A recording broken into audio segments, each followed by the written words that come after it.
But what about the other 179 days?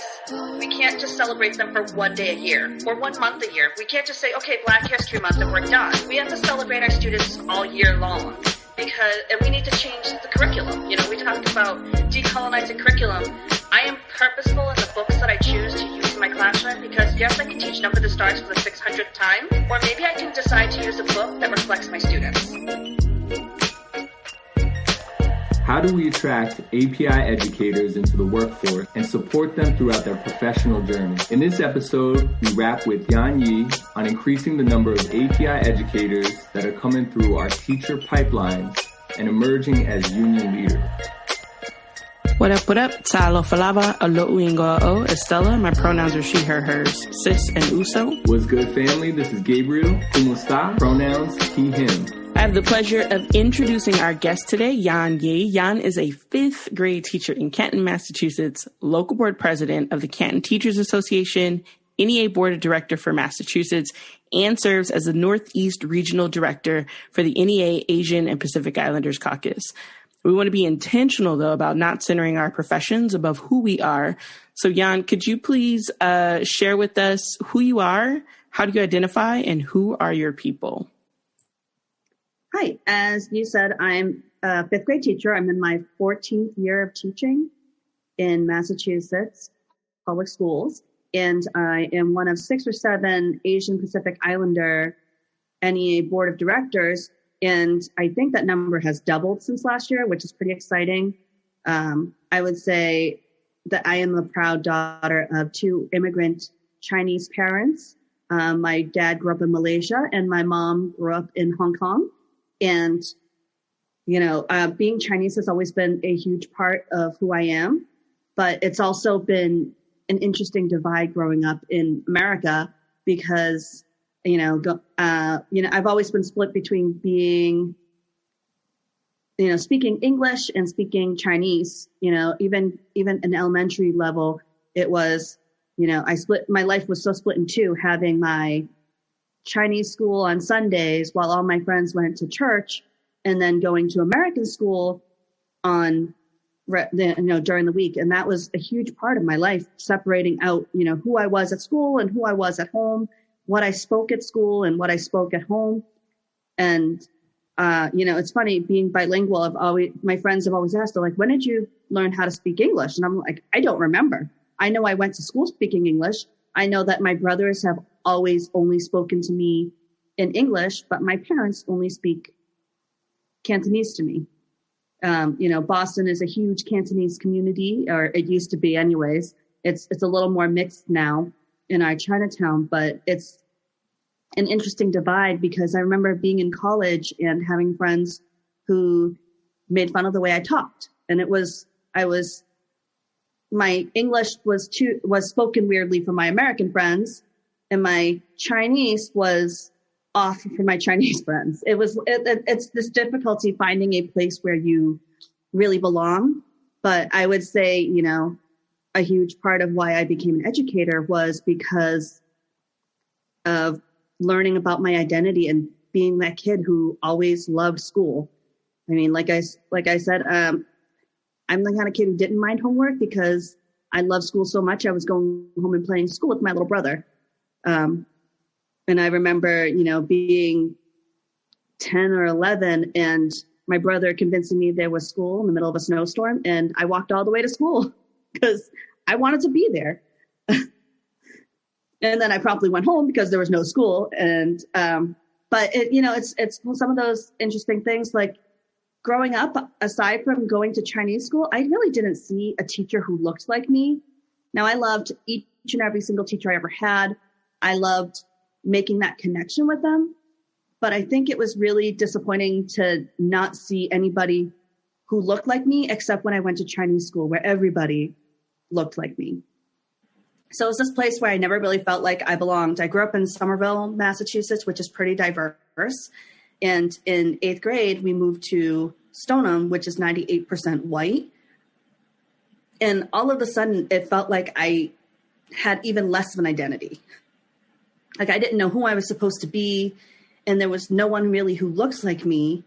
And the few the few that did look like me were either adopted or didn't speak the language or were not Chinese the same as, they didn't share the same culture as me.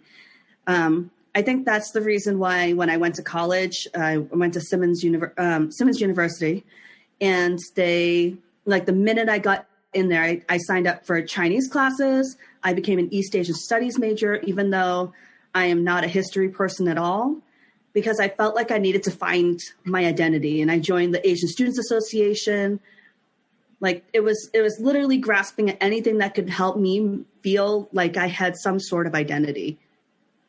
That's such a powerful point in thinking about how much seeing your culture and identity reflected throughout your educational experience would matter, even though it was absent. It causes us to want to explore and, like you said, grasp for spaces where we can connect with people who share that identity and share that culture. So part of our conversation here today is really to unpack the landscape of public education and thinking about how API educators aren't largely represented, depending on what state or local or part of the country you're from.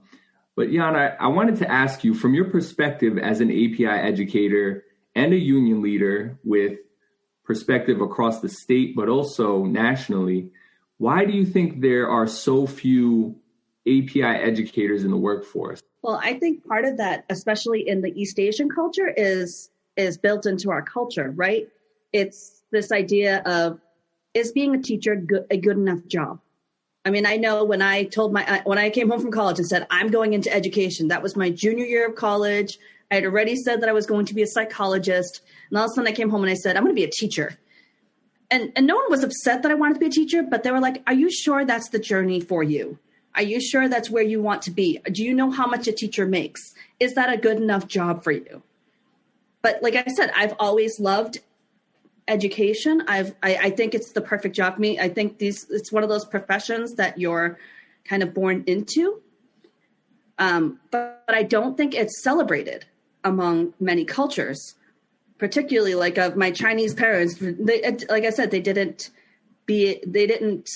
deter me from being a teacher, but they did say, is this the right path for you? Because we don't want to have to worry about you. But I think also, when you don't see yourself reflected in the field, when you don't see other AAPI teachers or people working in education, that it makes you feel like there's not a place for you. And it's always about that sense of belonging. Even when I've seen other educators come into the field, if they don't feel like they have someone they can connect with, or, like if you're facing microaggressions every single day, and believe me, I have seen microaggressions in my community where I work, and I have been there for 14 years, and they're never, I would like to believe they don't come from malintent, but it feels that way sometimes. And I think that when you feel like an island, it becomes very difficult for people to stay in the profession.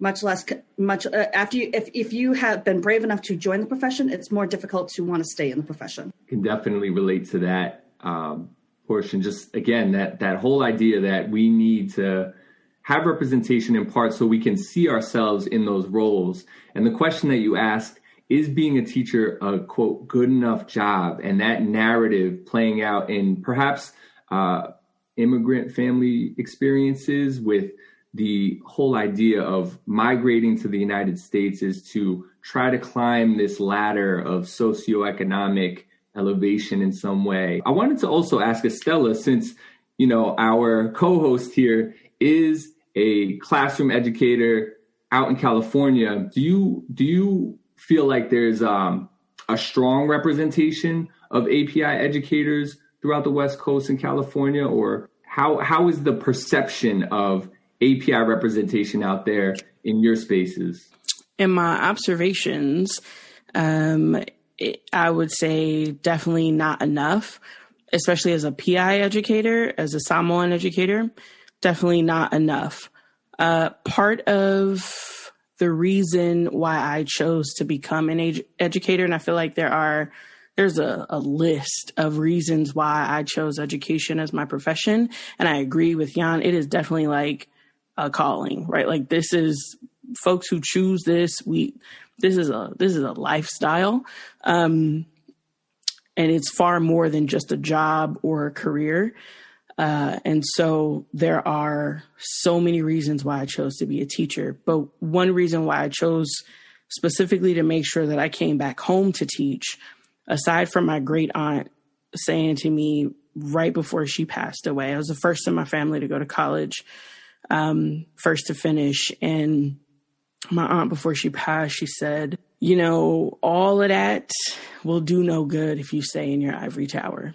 After hearing her say that and then losing her, I was very much committed to making sure that I came back home to teach. Early on in my career, when I was younger or still in school, I was always feeling like, you know, I want to travel and teach. I want to go to Japan. I want to go to Switzerland. I want to go all these places and teach. And after my aunt said that, I was like, why would I do that? I need to go home and teach. I need to go back to South Central, to South LA and teach.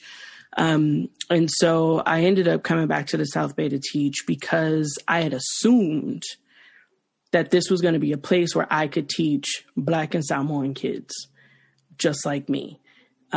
Because I had never had a Samoan teacher. I had never had a PI teacher ever in my life. And I did have Black teachers, and that's only because my parents were very deliberate in sending me to a Black school in South LA for elementary school. But the experience changed in public school or public high school. And so I was committed to coming back home to be in a space where I knew I would see Tongan kids, Samoan kids, Fijian kids. And then when I got here, my second year teaching, and I was like, where are my peoples? Like, where is everybody? Like, I know that when I was a kid, this was because my mom went to Gardena High School. I just knew, like, growing up, I saw Samoans all over the place. And suddenly there were none at the school that I was teaching at. And in my years teaching in the South Bay, taught in the South Bay for 6, nearly 7 years, it was a continuous decline of enrollment of PI students. There's a whole host of reasons. One reason right off the bat, and it goes to everything that Yan has already said, there was no sense of belonging or cultural understanding of any of those students. In addition, or similarly, there's a continual decline of Black families in our schools in this area. So, and I'm not saying that the decline has anything to do with like the influx or rise of other populations. I think it needs to be pinned squarely on the fact that PI students are not receiving the support, academic supports they need, or the social emotional supports they need. There is research to show that there is a push out of PI girls and Black girls. They are more likely to be suspended or expelled and pushed out of our schools. In addition, if the boys are not playing football, there's not a lot of support or welcoming or belonging created for those students. And definitely no teachers who can connect to them on a cultural level or literally speak the language. And there's probably a great deal of linguistic needs that aren't being met. They might speak English, but if their first language was Samoan, they probably need a lot more EL supports that we don't have programs built for. And so students are leaving. Parents are opting for private education or other places where they should go. So I think, I don't know how to name it, but there has to be a correlation with the student population and the number of educators that are also in the space. I'm here to teach students who, you know, are, I assume or imagine, probably going through very similar things I went through as a kid. And there's no one here for me to teach. You know what I mean? Like what I set out to accomplish, I don't know that I will be able to. Stella, there were two things from what you just shared that are resonating for me. First, the push out of PI and Black students in schools. I think it's important to note that when we think about API, Asian and Pacific Islanders, that we perceive this group of people or group of students as a monolith. And when you disaggregate the data, even though the perception is that API as an aggregate is more highly educated, has higher socioeconomic status, et cetera, that when you disaggregate the data, it's important to understand what the impact is on the various communities that exist within that umbrella of API. The other thing you said, Estella, about coming back and it being a calling to connect with students that you reflect and reflect you and your cultural identity, that resonated with me when I was teaching in the classroom in Bergenfield, New Jersey. It was one of the largest Filipino populations in New Jersey, short of Jersey City, I think, is the highest Filipino population. But part of my experience there and being able to connect with Filipino students and families, it made that passion grow even more. So part of what I wanted to ask Yan and Estella both is, if we have listeners listening to this podcast right now, say young API folks that are thinking about their calling and exploring their direction in their future, what about teaching inspires passion for you that would make it attractive for API folks listening to this podcast, be inspired to consider choosing this as a direction in their life's path? I think one of the things that really resonates with me as an educator, and the reason why I love it so much, I've been back and forth with my involvement in my local union, and the fact that it takes me away from my classroom, it's the connections that I make with my students. That I think that's the most important thing to me, like how I connect with my students, how I can support them, whether it's through, a few years ago, I started a 5th grade show choir.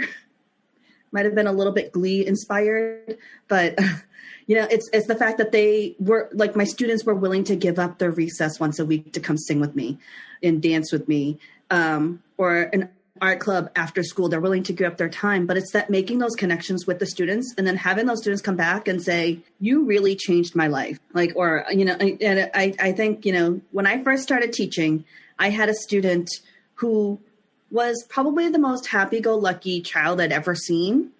And she wrote to me years later and said, you saved my life. I was in such a hard place. And I'm talking about a 9-year-old child when she was in my class. And she said, I was in such a bad place and my home life was not good. And you made me feel loved. And that's what we're supposed to do as educators. We're supposed to make our students feel loved. And I think, especially when I talk about this in terms of Asian Pacific Islander identity, when you don't feel that connection to your classroom and you don't feel like your teacher sees that part of you, because teachers, I hear educators say a lot, oh, well, I don't see color. And I'm always like, but when you don't see color, it's the danger of a single story, right? It's you're only seeing one part of your student. You're seeing the academics of that student. But I remember a few years ago, one of the big things I've always done in my classroom is celebrate Lunar New Year, because it's a huge celebration for my family. I wanted to share that with my students. And, 2 boys in one of my coworkers' class had said, I told my coworker about how they were so excited to share about their culture and what they do at home. And she's like, well, then that was great. And I said, yes, it was. But what about the other 179 days? We can't just celebrate them for one day a year or 1 month a year. We can't just say, okay, Black History Month and we're done. We have to celebrate our students all year long, and we need to change the curriculum. We talk about decolonizing curriculum. I am purposeful in the books that I choose to use in my classroom because, yes, I can teach Number the Stars for the 600th time, or maybe I can decide to use a book that reflects my students. And, that's why I started my year off with Seedfolk, because I wanted to talk about what cultures coming together looked like and how one of my students immediately said, he's like, wow, I could see myself in that book. And that's what I want to hear from my students. I can see myself in that book. And it's not the same whitewashed characters over and over and over again, because my students are gaining nothing from that. And it's trying to make that relevant throughout the entire school and not just my classroom. But making that connection with my students, I would say, is what makes my job worth getting up for every single day. It is not lost on me that this is episode 4, and nearly every guest we have had on this show, every single one of us have said that an important part of our journey was cultural or ethnic studies. at some point in our life, probably undergrad, graduate school, we made a very conscious choice to seek it out and go after it. And it was crucial to our becoming who we are, right? We've had professors, educators, social workers on the show, and every single person has stated that cultural studies was somewhere in their journey. So that's not lost on me that you said earlier that, that was an important part also of your journey, even though you're like history, but it was still an important part of becoming who you are as an educator and a leader. And I wanted to just call that out. You also mentioned how important it was to find a place of belonging. And I guess I struggle with actually encouraging young people to become educators, in part because I don't know that the profession itself serves us the way it should, right? Like as a union leader, as an educator, as a Black woman, as a PI woman, I don't know that our field has figured out how to take care of us the way it should. And I feel guilty, I guess, pushing young people to move into education. And that bothers me, right? Because the flip side of that is we're having this conversation. How do we get more API educators in classrooms? And I'm struggling because I know we need more API representation in the field. But then I'm like, do I want to do that to people I care about? Because this profession does not lend itself to self-care. We are not taught in our training programs how to create collectives or community, to survive our field. We don't have open and honest conversations through that credentialing program about how we survive in this field. How do we deal with, a lot of us are empaths, right? Like we are in this and we lead with our hearts. And when you're dealing with your trauma and then a whole host of secondhand trauma, I didn't take a class on that, how to deal with your own emotions and carrying the weight of everything your kids are going through. And you're trying to, help them as best as you can while also dealing with your own. There was nothing to prepare me for that part of this industry. And I think that those of us who this is our calling, we just put our heads down and we fight through and we push as hard as we can to continue to show up for our kids. But oftentimes it is absolutely at our detriment. We are self-sacrificing martyrs more times than I think we should be. I'm just being honest. I'm not saying I plan on walking away from my classroom anytime soon, but I just wanted to state that. I definitely agree that the biggest thing that keeps me inspired or in the classroom is the relationships with students. The amount of times I teach high school, I'm secondary, so I've got 9th through 12th graders, and every single grade level is its own special brand of hilarious. And I love those moments in between the lesson. I love the moments where they absolutely take charge of the lesson. I love moments where students are, correcting and calling me out because I know learning is happening. I know that something has been ignited and lit, and they're questioning and they're being curious and they're pushing back and they're thinking critically. So I welcome all of those moments, and those are the best moments that keep me in the classroom. And similar stories when kids come back or write me messages like, Miss, I just, thank you, or I can't wait for my younger sibling to be in your class, or, whatever the case may be. Those are definitely the things that keep you in the classroom or keep you willing to keep coming back, even though the profession does not look out for us or protect us or take care of us. Virtual teaching, if nothing else, has pointed out how bad these silos have gotten, because during this virtual teaching, and I don't know about other folks, but my experience has been, I feel absolutely disconnected from colleagues. I could go a whole week without ever talking to another colleague. And it's just me and students logging into Zoom and logging out. And so this has sort of made those silos even worse in some cases. But what I was thinking about when you were talking is there's an added layer of culture. Like, you know, if we're having conversations about intersectionality, that I think teachers of color deal with, that API teachers deal with, that other teachers may not fully understand. And those microaggressions that you talk about, sometimes I don't even like using the word microaggression, because I, like you said, I feel like, no, that was just aggressive, bruh. Like you didn't have to say what you said the way you said it. There was nothing micro about that. That was just straight up aggression, because like unnecessary. And so there's this added layer of like cultural, and I guess I feel like I'm talking in circles now, but this goes back to feeling like the profession doesn't take care of us. And there's an added layer to that for Black teachers, for Latinx teachers, for API teachers, where even more so we are not taken care of.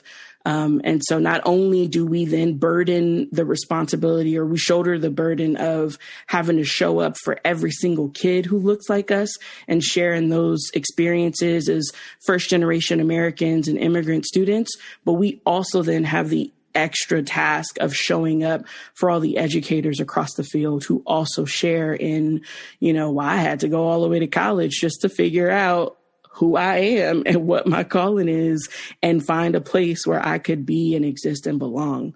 I just wanted to say, you know, I think that the demand of educators, because I'm mentoring a brand new teacher this year. She's literally a 1-year teacher, and she was made for this, right? Like, she was made to be an educator, but there are times where I'm like, you probably shouldn't do this. Like, there's still time for you to get out. I've already put too many years into this.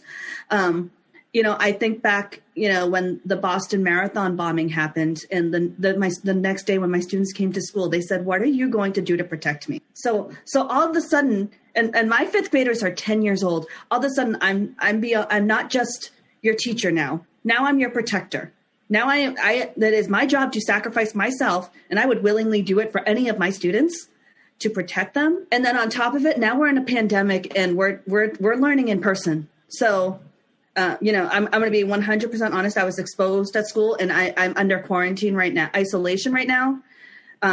Thankfully tested negative, but this is another layer that students have to deal with. And as students, now they're worried that they're going to, one, get us sick. And if we get sick, you know, there's another layer of trauma. And I feel like everywhere I turn, there's more trauma and more administrators telling us, you should take care of yourself. But also, I'm going to give you new curriculum.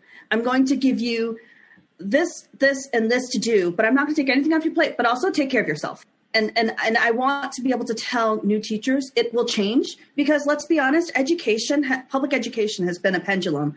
It goes to the extreme, and then it comes back because someone goes, whoa, what are we doing? And, you know, I think there's a lot of pressure on educators constantly to do the right thing, and then to always put their students first. And you're right, we end up sacrificing ourselves and our mental health and our well-being for our students. How many teachers do you know who probably have taken home, like a student who doesn't have a home, or is spending their own money to buy students lunches or buy students clothes, or whatever else they need to do, whatever else they need to do for their students. And we give and we give and we give, especially, you know, anytime we can. And I don't ever want to not do that. But I think it's, you know, when you think about a brand new educator coming in, you go, you still have time. Like, and it's a terrible way to feel. But, you know, one of the things, you know, we started an Asian mentorship program this last year. And honestly, it's been a breath of fresh air to not be alone. And to, like, this year, we went from 12 people last year to 40 people this year. And it's been like, wow, there are other people who are going through the same thing I'm going through. And there are other people seeing what I'm seeing. And on top of it, being an educator of color, you have people, especially in your first 3 years of education that will doubt your abilities in the job because you probably got it because of the color of your skin, at least in their opinion, right? And you're fighting, like, if I didn't have a super ethnic sounding name, if I could have hidden that, I would have, because I wanted people to know that I did it on my merit and not because of the color of my skin. That I didn't get this job because I'm Asian, but I got this job because I'm a good educator. And I got to keep this job because I'm a good educator, not because of affirmative action. And there are so many different layers that we have to deal with as educators of color on top of everything else we're already dealing with. After the shooting in Florida at Stoneman Douglas. Yes. Yeah, there you go. Stoneman Douglas. Thank you. After that shooting, I remember at our school, it was my 10th graders were doing, school shooter drills or having conversations about what to do if there's a school shooter on campus. And my students, I remember their response was very similar. Like, what do we do, miss? And them being very vocal about, like, I don't trust teachers, miss. Like, they're not, what teachers are going to take, who's going to take a bullet for me, miss? And when I thought about it, I was like, hold up, there's not one teacher on campus.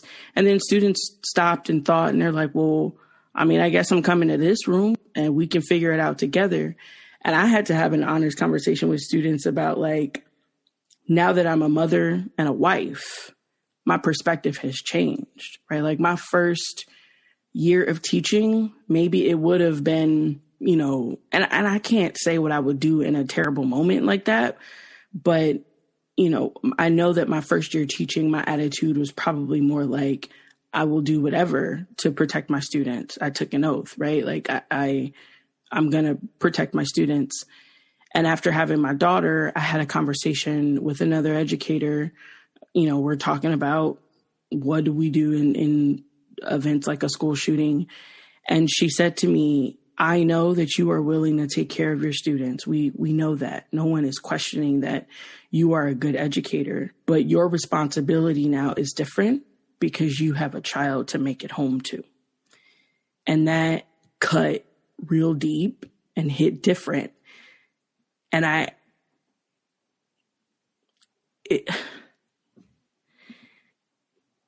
questioned whether or not I could stay in the profession and how much longer I could stay in the profession if what we have to deal with was going to continue to bombing, shootings, pandemics. I have a child to make it home to and a husband to take care of. And I don't know how much more, folks expect for us to be willing to sacrifice. And watching the conversations online about open up schools, go back to schools, teachers are whining, teachers are this, that, and the other, when just 9 months ago, it was, oh my God, I never knew how much you guys do in the classroom every day. And then to suddenly, like, this quick shift to just go back to the classroom. It doesn't instill me with a whole lot of faith. And I honestly don't know where I was going. I was just thinking about what you said about, the bombing and having that conversation with kids. And while I know that students need to feel and know that we're going to take care of them, I definitely had a conversation with students, honest conversation. And I said, I don't know. I know that I will do everything that I can. And if this is the room that you feel safe coming to, this is the room you need to be at. And I've practiced with students, like, we've had large fights where the school gets shut down and we go under lockdown. And I've gone outside and just yanked kids into my room as quickly as I can as soon as that lockdown sound goes on. And we've practiced, like, we've had conversations like, Miss, we gonna bust that window out. We'll make a rope ladder, like, whatever it is. Like, we've had those conversations. And I just hate that we have to have those conversations. Like, I really hate that's normal now.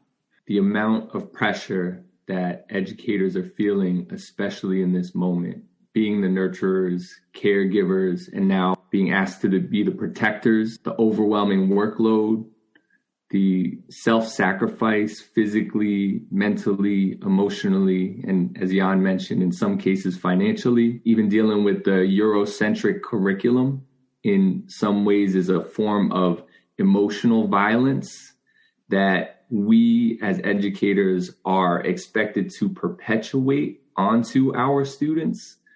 And that takes its own toll, in addition to the, quote, microaggressions that are really aggressions. There's a lot. And what I also heard from you both is that it's really the relationships with the students, with some colleagues, with creating communities of affinity spaces where you can share some experiences, cultural identity. And as Yan was describing, that mentorship program, building those relationships internally, those are the things that keep the weight on this scale as even as it can be, to keep you connected and committed, at least in this moment. So Yan, just a question I had for you, being involved in union leadership in your local, state, and national level, specifically in the spaces that lean into cultural affinity and address racial inequity within the union spaces, having that space, platform, experience, network. In what ways, what drew you to that? For what reason do you now serve in leadership roles in that way?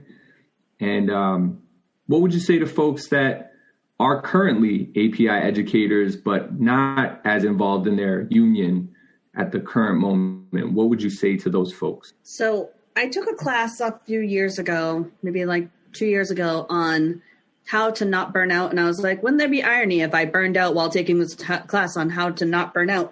But it's things that you're passionate about will never burn you out. They'll energize you to do more work, right?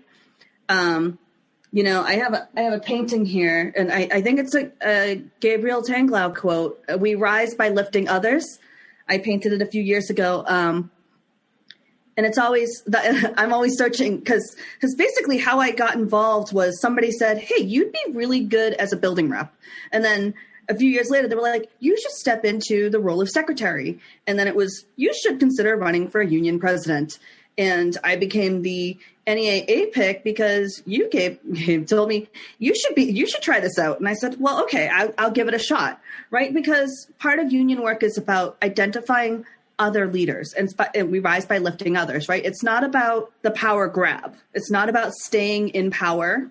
One of the big things I pushed in my local is we need term limits because a healthy union has turnover. There's a reason why we only have 8 years allowed for a president, right? You can serve a total of 2 terms, because if someone has more than 2 terms, they tend to go, what is it? Absolute power corrupts. And we want to avoid that, and more. So I'm less concerned about corruption in teacher unions than I am about complacency. If the same person is in charge for 20 years, great, because then they will always do the work. But guess what? That person is going to retire at some point. I've been union president for 4 years now, and I'm stepping down at the end of this year because I think it's time for someone else to step up. And I think that, this is not a top down, it's a bottom up. Like, we have to all work together, and we are all part of the union. So it drives me absolutely insane when someone says, but what is the union doing for me? And then I turn around and say, you're the union. We are all the union. Like, you can't just look at me and think that I'm going to do things for you, because I am your spokesperson as your president, not your dictator. It's not my job to make these decisions. In fact, I try to step back as much as possible to allow decisions to be made by the membership versus made by me. And I think, I remember being in Dallas, I want to say 4 or 5 years ago, and we were in a very large room for a very small group of people. I want to say there were maybe 4 people, and one of them was a friend who was not Asian that I dragged into the room with me. so that she could also be there. And then my first RA for NEA, we had a small room of people. And I know when we were in Minnesota and even when we were in Houston, we didn't have enough chairs. It was the most exciting thing in the world to me.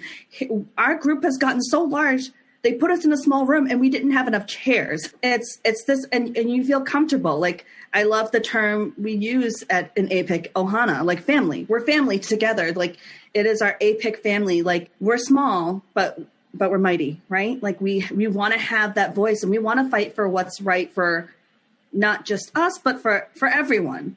And I think, I've managed to do that in my role for serving 6 years on EMAC. And it was, like most recently, we had conversations about how to decolonize curriculum throughout Massachusetts. And, like the idea that I'm one person, what can I do? I can change what I'm choosing to teach in my classroom. With the little teacher autonomy I have, I can choose to not only read whitewash curriculum. I can find a paired text of, this is what happened during this time in history. I can focus my readings during Black History Month on different people instead of just the Martin Luther King. Not that that's not important, but why are we only getting one perspective? There are so many historical Black figures, and if we're not pushing that, are we waiting for our students to push for it because they might not know to, because they've never been exposed to it? And I do think we live in a time where kids are pushing more and more and more against whitewash curriculum, but we as educators have to do our job too. And it's making that connection with each other and not feeling so alone in that journey. Yeah, no, we definitely started the conversation around how union leadership creates spaces. And part of what you kind of illustrated through that is it's an opportunity to lift up more people, more educators, specifically more API educators, into spaces to learn with each other and grow with each other. Specifically with the decolonizing curriculum conversation, I remember that you and I had a chance to collaborate in some spaces around decolonizing curriculum. And it was through the union space that we connected. Even Estella and I connected through the union spaces. So that's a place to find the community of folks that, are doing that critical work. So I loved your response. I wanted to also just talk more broadly about the educator pipeline for API folks. Do you have any thoughts on ways that we can expand this API educator pipeline? And if you wanted to integrate some of the work that you're doing with your mentorship program into that conversation. So part one, how do we attract more educators into the profession and workforce? Part two, how do we continue to support those educators throughout their professional journey? So I'm going to start with part two, because I feel like part two has to happen in order for part one to happen, right? I think we need to work on retaining educators, particularly AAPI educators, because come into the profession and then we don't feel supported and people will leave. And I think part of this is not helping people to not feel like an island, but also making people feel like there's a sense of belonging in the field. Because if everyone is constantly looking at you like you don't belong, then you're not going to stay unless you have a lot of fight in you, which many of us do. But when everything is working against you and there's so much pressure on you already, not having a sense of belonging is really going to drive you from the profession. Now, once we build up that, and what I love about this mentorship program, and I know you're using the word pipeline, and we started with that term and we pulled away from it because we feel like it tends to have a negative connotation. When I hear the word pipeline, I think school to prison pipeline, right? So we had changed it to a mentorship program because really, especially this year, we've talked about it. It's not just the veterans mentoring newer teachers or even aspiring educators. It's that we all have so much to learn from each other, regardless of where we are. My mentee at my school, she and I talk every single day, and she's constantly showing me new things. And I've been an educator for 14 more years than she has. And it's this idea that it's a group of this is a learning experience for everybody, not just the person who is brand new. And it's not just me as a veteran who has something to offer. Now, in terms of getting more people to come into the profession, particularly more AAPI educators, I think it's seeing us in the field, seeing themselves reflected in the field. 2, I think it's changing the narrative about the respect this job deserves. So I think we also live in, like, you know, Estella said it before, we live in a time where 6 months ago I would have said everybody loves teachers, right? And then all of a sudden we became enemy number 1. And that was really hard for me to stomach as a union leader and as an educator. I know, you know, I was personally attacked on my personal Facebook because of some of the union work I was doing and trying to advocate for the safety of my educators.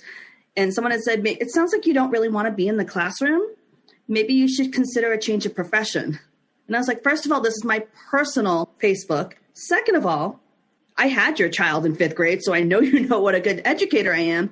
And if you remembered what a good educator I was, you would know that I care more about these students than I do about my own safety sometimes. So maybe we should take a step back and think about what we're saying before we start attacking educators.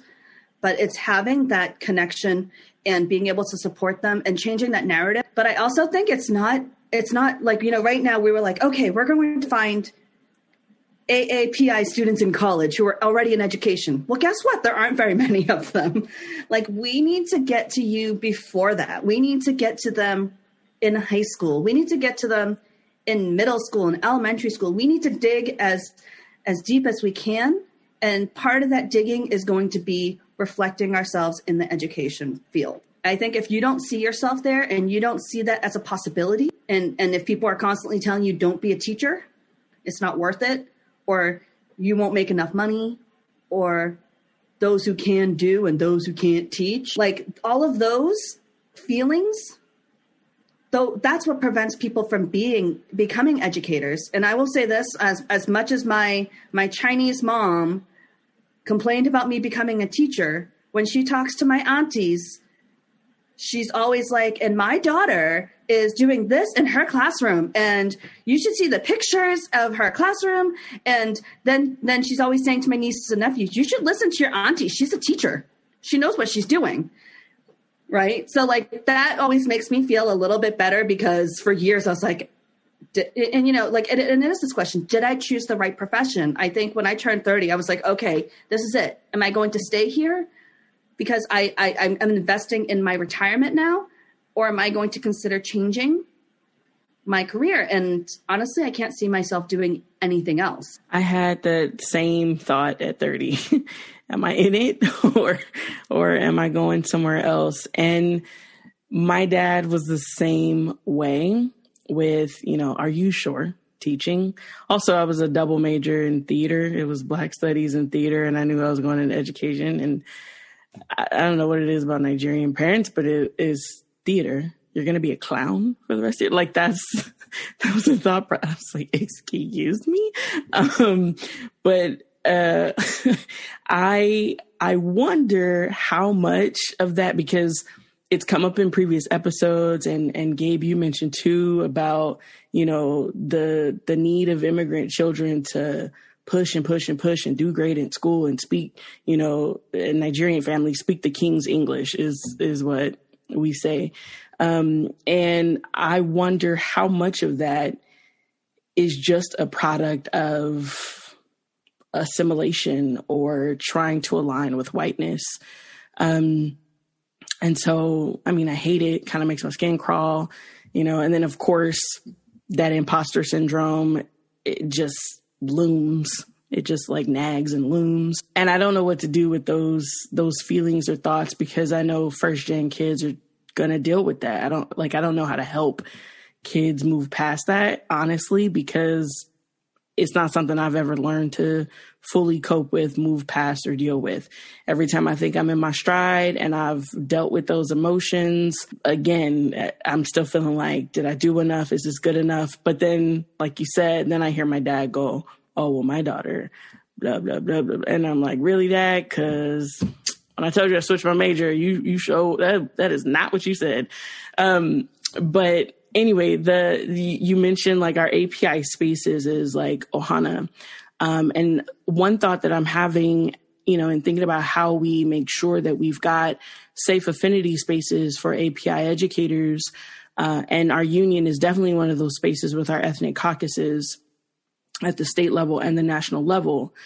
There definitely is still some area for growth within our affinity spaces along the lines of generational issues, but also in the ways in which anti-Blackness or racism creeps in, right? Like I think that there is, and I don't know how to define it, segmented, weeded out, but there's definitely a generational difference between, I'd say,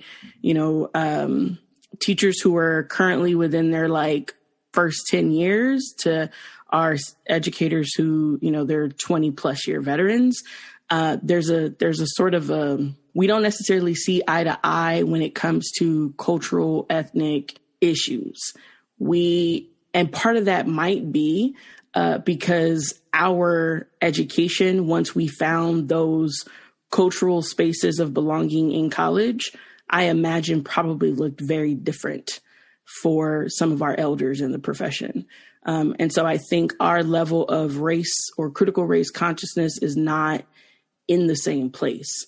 And so I think there needs to be a level of some just personal reflective work on the individual level, but also as a collective, like as an Ohana. Like we need to have some of these really hard conversations together and continuously so that we can move forward towards solidifying some sort of collective identity. I think that there's probably far more API educators out there in the field that may not yet identify as API because they may be in a different place in their their identity work. They might be in a very different place because whoever named us API, right? Like they fit a whole bunch of nationalities and cultures into one category, whole different groups of people, islands, like nation states bunched up into this API term. And so there might be a whole bunch of folks out there that's like, API, what's an API?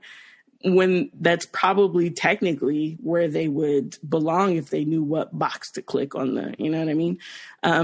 And so I think part of our work is defining who we are and then doing the marketing work to make sure educators in the field know, hey, this is your affinity space over here.